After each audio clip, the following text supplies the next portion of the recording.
je vais vous présenter le concept des classes inversées. C'est un dispositif que j'ai mis en place il y a un peu plus d'un an. Et donc, après beaucoup de tâtonnements, d'écueils et de victoires, je dirais, j'ai un bilan, je dirais, assez complet à vous présenter. Et le retour d'élèves que j'ai en première, puisque je l'ai expérimenté en seconde. Et donc, en première, maintenant, je vois la différence entre les élèves qui ont expérimenté ce système-là et les autres élèves, puisque de seconde à première, ils sont mélangés et on voit quand même différence. C'est donc Flip Classroom en anglais. Ce concept vient des États-Unis. Pourquoi Flip? Parce que c'est inversé. Et donc ça a commencé en 2007, lorsque deux professeurs de physique-chimie ont découvert le potentiel de certains outils comme des diaporamas, des captures d'écran ou des podcasts, et ils se sont rendus compte qu'ils pouvaient faire des choses fantastiques avec. Et donc, en anglais, donc lectures at home, c'est-à-dire que les leçons sont à la maison, et homework in class, donc les devoirs, l'application en cours. Vous voyez qu'on passe d'un schéma traditionnel, c'est-à-dire que normalement, dans le schéma traditionnel, à l'école, le professeur va faire sa leçon, souvent peut-être magistrale ici, et donc l'élève va se retrouver devant ces exercices, peut-être avec certains questionnements ou certains problèmes à la maison. Et par contre, dans le cadre donc c'est pas grave, dans le cadre de la classe inversée, ce sera le contraire, c'est-à-dire qu'il va visionner les leçons à la maison et il va faire les applications en cours. Donc toute la partie transmissive en fait de l'enseignement quand on l'applique, évidemment, c'est pas toujours à appliquer toujours, va se passer à la maison. C'est un dispositif hybride, donc mélange d'enseignement, d'apprentissage traditionnel avec un apprentissage donc par les TIS et à la maison. L'enseignant, c'est là qu'on peut se poser des questions, l'enseignant enseigne moins, mais les élèves apprennent plus. Eh bien, en fait, on ne va pas dire que l'enseignant enseigne moins. C'est-à-dire que ce n'est plus le schéma traditionnel de l'enseignement, dans le sens où on ne va plus faire le cours magistral, ça se passera plutôt à la maison et on va privilégier le temps de cours pour les applications, pour remédier, pour guider, etc. Donc ce qui fait qu'on aura plutôt en classe une disposition comme ça, souvent des îlots, qui peut permettre des travaux entre élèves. Le professeur ne va plus faire un cours magistral, mais va être à disposition des élèves. Et je vous garantis qu'on est sollicité. On ne fait plus cours comme avant, mais par contre, on est sollicité pour guider, pour remédier, etc. Mais souvent, ce sont les élèves qui font le cours, en fait, dans ce cadre-là. Et c'est vrai qu'au départ, c'est très déstabilisant. Et je me suis dit, mais je fais quoi? Tout se passait sans moi. Il y a même un élève qui m'a dit « Ah non, mais madame, on n'a pas besoin de vous maintenant. » Bon, les atouts de la classe inversée, l'action, l'interaction en cours, évidemment. Un gain de temps sur les leçons. Souvent, je pense en classe de langue notamment, nous n'avons pas beaucoup d'heures, alors on veut privilégier évidemment la prise de parole.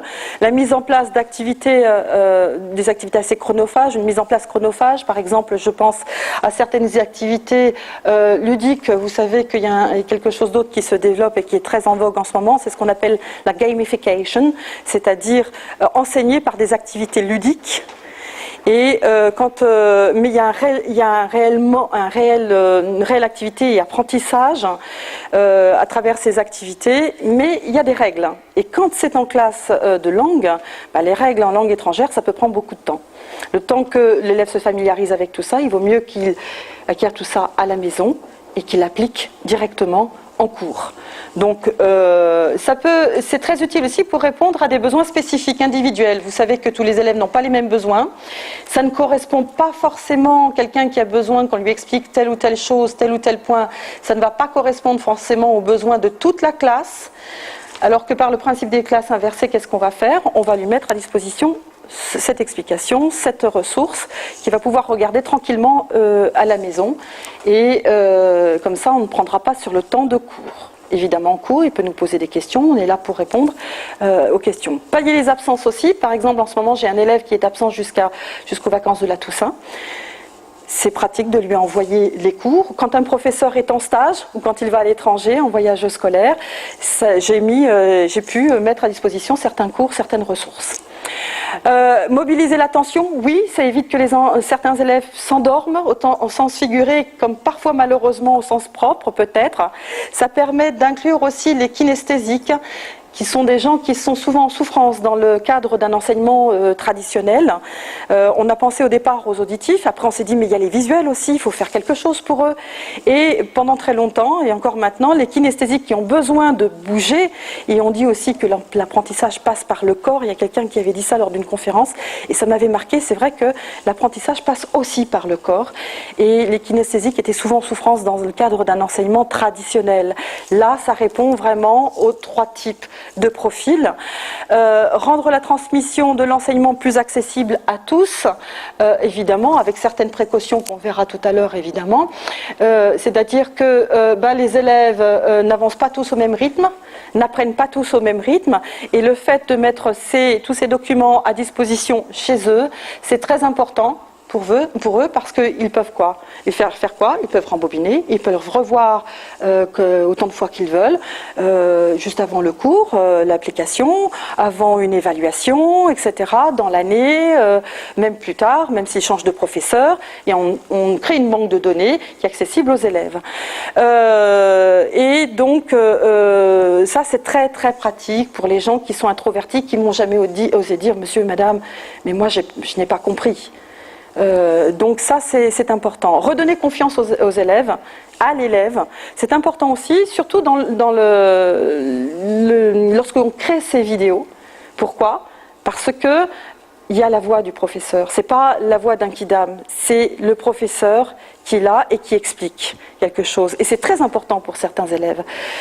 En fait, ils ont l'impression d'avoir le professeur à la maison. Alors par contre, évidemment, on ne peut pas répondre à leurs questions à travers la vidéo, donc on va prévoir certaines choses, et c'est un écueil, malheureusement au départ j'ai pas fait attention, je suis tombée dedans à pieds joints. Ça évite le décrochage aussi, c'est vrai, je l'ai noté, surtout les gens très introvertis qui n'osent pas, etc., ou qui ont besoin de plus de temps, plus de décrochage, ça c'est vrai. Je ne dis pas qu'ils deviennent tous sensationnels, qu'ils progressent tous, ils progressent tous à leur rythme. Voilà. Ici, j'ai demandé avant-hier donc une élève que j'ai eue en seconde de mettre un petit peu son ressentiment, et un petit ressentiment un petit peu mitigé. C'est une très bonne élève, mais ça met en valeur, c'est bien parce que ça met en valeur certains écueils à éviter. Elle dit « Bonjour madame, c'est Juliette. Le système de vidéo de l'an dernier m'a plu, mais des fois je trouvais cela peu pratique quand je ne comprenais pas tout. » Pour mon premier écueil. Donc ce qu'il faut faire, il faut faire attention à quelque chose de très important, c'est de leur dire « Vous regardez la vidéo, vous prenez vos notes, mais quand vous arrivez en cours, vous posez vos questions. Si vous n'avez pas compris quelque chose, on ne refait pas le cours, mais on répond aux questions, on répond à certaines choses qu'on n'a peut-être pas assez bien développées ou qui n'ont pas été vraiment acquis par certains élèves. Et c'est vrai qu'au départ, je ne me suis pas posé la question. Donc, je leur demande maintenant, quand je leur donne une vidéo, ou souvent sous forme de vidéo, je leur dis « Préparez vos questions ». On passe, je vérifie déjà si la trace écrite a été faite, et on passe quelques minutes à répondre aux questions, c'est important. Mais je trouve que c'est plus pratique, que c'est un gain de temps. Le seul inconvénient, c'est que cela prend un peu de temps pour prendre la trace écrite, surtout quand on a beaucoup de devoirs à côté. Deuxième écueil, c'est encore quelque chose contre lequel je me bats. C'est dur de faire court, il faut faire des vidéos très très courtes. Alors évidemment, on ne peut pas expliquer certains points qui normalement nécessitent 15 minutes en 2 minutes, 2 minutes 30, 3 minutes maxi. Mais il vaut mieux faire plusieurs petites vidéos que d'en faire une longue. Parce qu'une longue, ça prend trop de temps, nous on ne se rend pas compte, il y a la prise de notes, il faut qu'ils comprennent, il y a la fatigue qui s'installe. Donc il vaut mieux faire des vidéos courtes, et donc en avoir plusieurs. Donc, il faut penser au type de contenu à inverser. Tout ne peut pas s'inverser, on ne va pas non plus inverser toujours. On peut inverser un cours de linguistique ou de grammaire par exemple, on ne peut pas inverser un cours de littérature. Il faut vérifier la trace écrite des élèves évidemment. voir que ça a été fait. Insérer une activité, c'est très important, ou des questions dans la vidéo que l'on va créer. Vous voyez ici par exemple que hop, c'est parti. Vous voyez donc que c'était un cours de grammaire et donc j'ai mis quelques questions. En général, on essaie, c'est ce que j'essaie de toujours faire, que les illustrations soient évidemment en lien avec le thème qu'on est en train de traiter en cours. Bon, ici, c'était quelque chose de général. On fait les premiers exemples et on laisse un petit temps dans la vidéo et on répond comme si on était en classe. Et on laisse quelques questions sans réponse que l'on va traiter en classe après avoir répondu aux questions pour voir si ça a été acquis. Donc ça, c'est bien parce que ça permet, voilà, l'élève sait que il doit quand même faire une petite activité et on va vérifier ensemble. Donc voilà, vérifier de ce qui est donc des points acquis, demander aux élèves de préparer les questions à l'avance. On en a parlé. Et donc ensuite demander aux élèves, et ça c'est important aussi, d'envoyer un mail, de venir vous parler au professeur avant la date fatidique, je dirais, avant le cours, hein, mais madame, je n'ai pas d'ordinateur, mais madame, en ce moment, je n'ai pas internet, etc. Et ça, c'est important, parce que il faut vraiment le prévoir.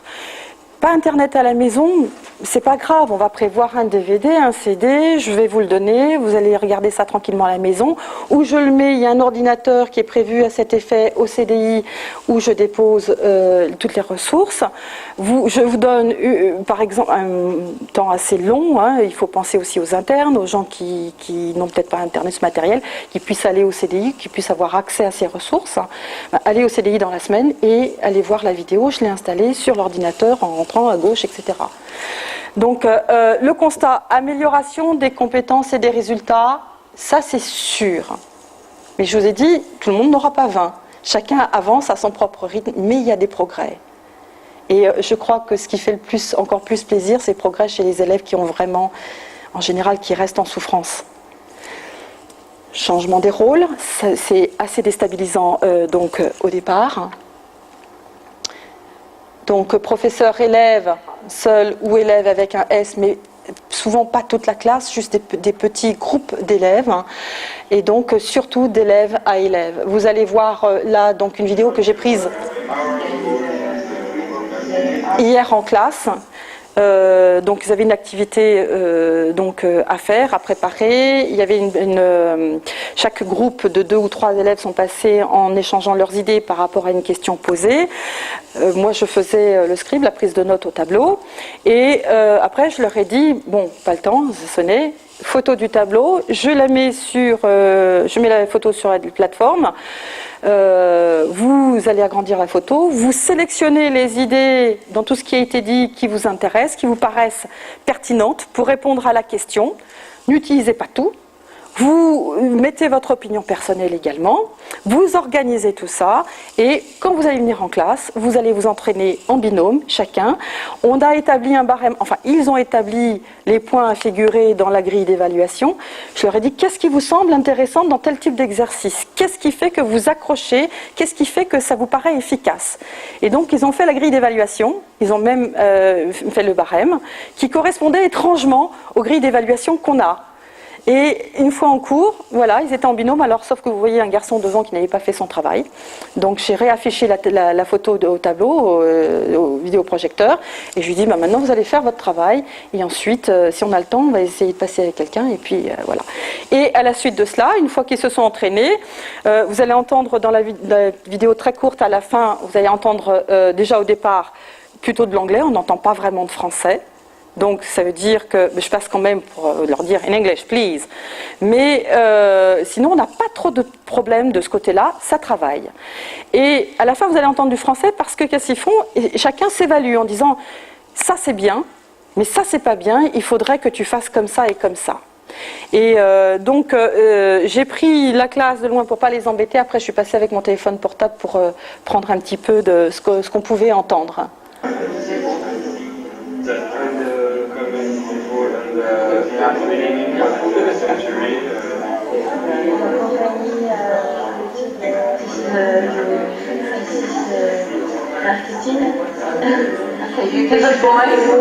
Là, j'interviens.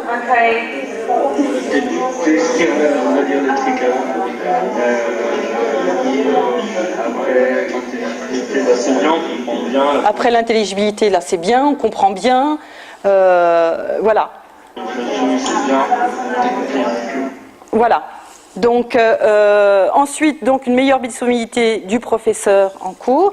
Alors on nous appelle toujours. Hein, il faut, Madame, est-ce qu'on peut faire ça? Est-ce que voilà, etc. Acquisition de l'autonomie. Je vois en première, les élèves que j'ai en première sont beaucoup plus autonomes. Et puis développement de la parole, décomplexé. Souvent langue étrangère, mais peut-être dans d'autres matières aussi, c'est un gros problème parce que les élèves ont peur du regard de l'autre. Et donc l'acquisition des nouvelles technologies aussi. Il est vrai que, par exemple, à la suite de ce travail-là qu'ils ont fait en cours, je leur ai dit sortez vos téléphones portables. Oh, ben si, sortez vos téléphones portables, on en a besoin. Nous n'avons pas encore reçu nos tablettes ou nos podcasts, enfin notre mallette de balado-diffusion. Vous sortez, vous vous enregistrez. Et je récupère par Bluetooth sur mon ordinateur. C'est pas une activité écrite, c'est une activité orale. Donc moi, après, à la maison, je vais pouvoir même directement via un site qui s'appelle SoundCloud, je vais pouvoir mettre cet audio sur SoundCloud et commenter en plein milieu de la piste, là où il y a un petit problème, en disant attention, ici, ça c'est bien, mais il faudrait rectifier ça pour la prochaine fois dans ce type d'activité-là. Et ça va, quand l'élève va réécouter, je lui renvoie, il va réécouter, il va entendre mon commentaire audio en plein milieu, là, à l'endroit comme sur une copie, où on va dire attention, ici, il faudrait faire ceci ou cela. Les témoignages d'élèves, donc ça, ce sont des collègues qui m'ont envoyé donc les mots-clés, moins fatigants, utiles quand on a du mal à comprendre. Effectivement, ce sont pas des commentaires qui ont été manipulés pour faire voir que le côté positif. Il y a vraiment, en général, ça plaît. Là, je vois Julie qui m'a envoyé ça, je sais plus quand, hier, avant-hier, une élève très très renfermée avec une vue pas toujours très très facile. Et cette demoiselle a vraiment vraiment adhéré au système et elle a progressé. Alors, toujours des difficultés, mais elle a progressé. Elle dit, bon, j'ai trouvé ça super. Vous voyez, c'est lapidaire, hein, on va pas... Mais elle a vraiment été emballée. Et jamais en cours, elle ne serait intervenue. Tout doucement, elle a pris la parole en anglais en cours. Et là, donc, une élève, je dirais, pas aussi réservée que Julie, mais plutôt un beau profil, qui résume bien. Je lui ai rien demandé, je ne l'avais pas cette année, j'ai contacté par Edmodo, et qui résume tout ce à quoi on peut penser avec ce système de classe inversée. Voici ce que j'ai pensé du système des vidéos. J'ai trouvé cela très intéressant, car on pouvait repasser le cours plusieurs fois si on n'avait pas compris. Personnellement, j'étais plus concentrée sur la vidéo, j'avais moins le stress des cours, puisque j'étais détendue chez moi. De plus, ça permet de perdre moins de temps en cours, et donc de passer plus de temps sur les questions qu'on se pose, les exercices. Le seul bémol que j'ai trouvé, c'est qu'il faut se connecter à Internet et ça n'est pas toujours facile de le faire pour certains. Et c'est vrai que la mise en place a été un petit peu laborieuse l'année dernière, mais maintenant que je sais, je prévois. Donc voilà. Alors maintenant, la création des vidéos. Les professeurs n'ont pas peut-être toutes les facilités, les connaissances au départ pour pouvoir traiter la technique. Voici quelques outils assez simples. Tout d'abord, Screencast-O-Matic, gratuit, 15 minutes. On ne fait pas des 15 minutes des vidéos de 15 minutes, donc c'est amplement suffisant. On sélectionne l'écran qu'on veut saisir, capturer, soit tout l'écran, soit une partielle. Et puis vous avez préparé le contenu et vous avez juste à filmer en parlant et vous avez votre vidéo de créer. C'est vraiment pas compliqué. Je m'en suis servi déjà 2 fois entre lundi et mardi. C'est très rapide à faire. Jing, à peu près la même chose, 5 minutes. Bon, c'est vrai que j'ai abandonné Jing pour faire, mais certains aiment bien. Et puis un tout dernier que je viens de découvrir, je ne l'ai pas essayé, c'était Moavi. suite, c'est gratuit et indéterminé.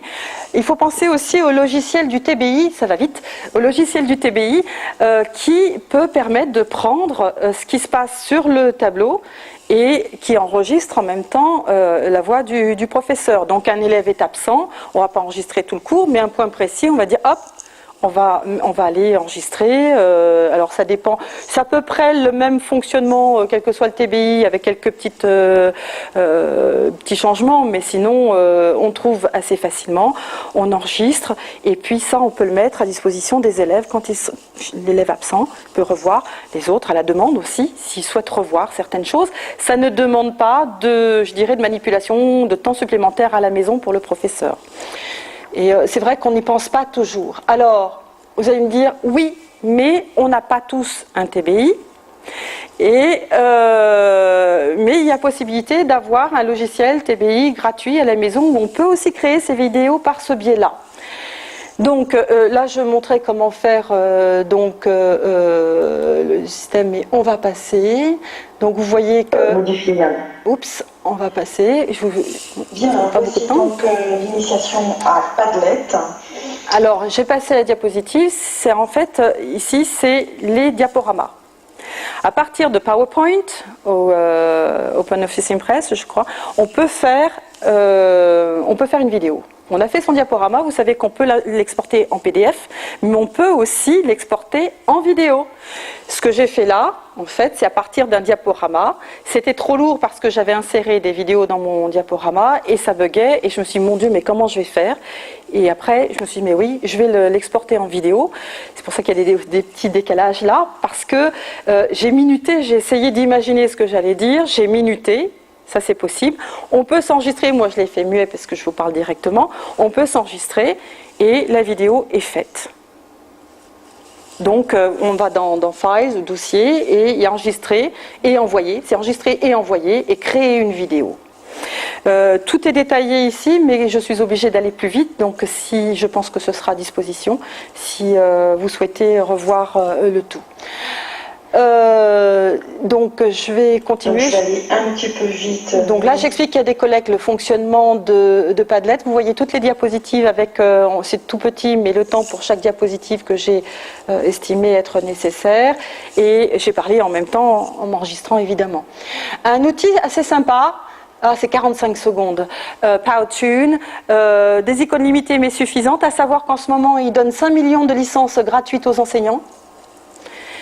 Vite, ça a commencé le 1er septembre, mais j'ai reçu un rappel hier et ça permet de faire des petites vidéos assez sympas. Alors là, évidemment, c'est muet parce que je vous parle, mais voilà, vous pouvez changer la police d'écriture, mettre des petites icônes, voilà. Et ça, c'est bien parce que ça permet pour des choses flash, très courtes. Visuellement, c'est assez sympa. Et donc voilà, alors vous pouvez avoir plus de 45 minutes maintenant si vous arrivez à avoir la licence gratuite. Sinon c'est simple, vous faites 45 secondes et vous montez. Donc peut-être que... Mais bon, ça peut éventuellement dépanner. Donc je passe. Windows Movie Maker, un peu plus compliqué pour des professeurs peut-être qui ne connaissent pas, qui ne touchent pas du tout au TIS, pour faire des animations. Mais c'est sympa. Pour les iPads, Educreations, une application pour iPad. Donc vous avez l'écran et puis vous pouvez faire ce que vous voulez dessus et ensuite vous sauvegardez ici. Donc voilà. Les créations de vidéos personnelles, il faut surtout... Alors il y a beaucoup de choses qui se passent la première fois quand on veut créer ça, à domicile ou en classe. J'ai eu des petites et des grosses misères, j'aurais pu faire un bêtisier. Alors, un trépied solide. Veillez à fixer la caméra correctement parce que la caméra est tombée. Solide parce que j'ai voulu prendre quelque chose d'un plus petit, facile à transporter. Là, il faut vraiment faire attention. Ça paraît vraiment évident, mais je vous garantis que quand on est dans le feu de l'action, on n'y pense pas. La luminosité, l'environnement, c'est très important. Et évidemment, la première vidéo que j'ai créée, un logiciel de montage, il faut aussi. La première vidéo que j'ai créée était très sombre. parce que j'habite une maison très sombre. Alors je me suis dit, bon, oh mince, j'ai fait ma vidéo, qu'est-ce que je vais faire? Bon, je la recommence, j'allume la lumière, évidemment. Et ça s'est reflété sur le tableau, on ne voyait plus rien. Donc, il faut faire attention à toutes ces petites choses-là. Pas trop long, parce que les appareils photo, ça se coupe au bout d'un moment aussi.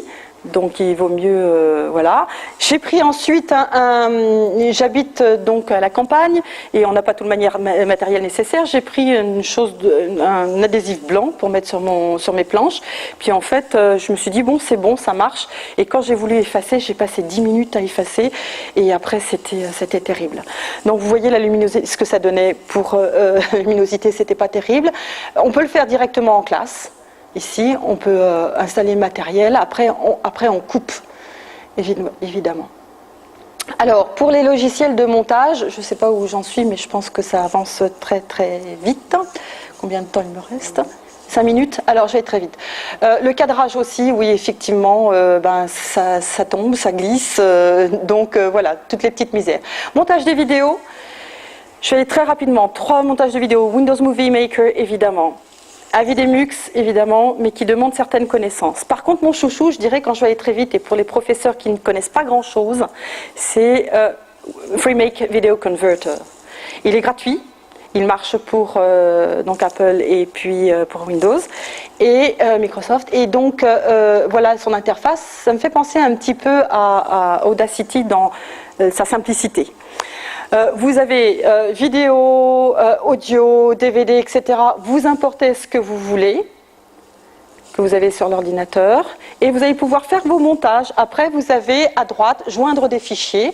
Vous voyez peut-être pas très très bien.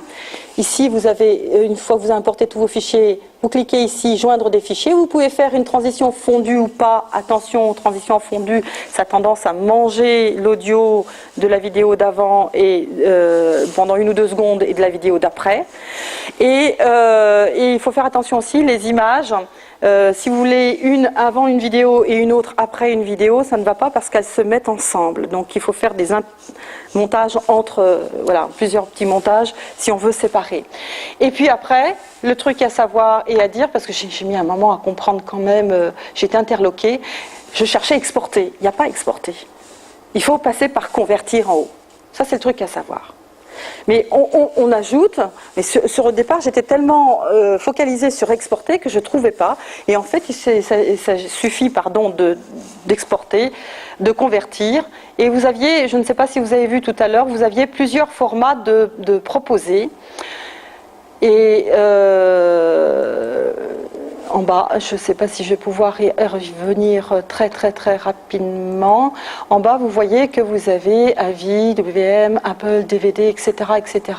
Donc plusieurs formats d'importation. Une fois que vous avez importé votre vidéo, vous l'ouvrez, il y a une petite signe lecture. Hein. Bon, bref, on ouvre.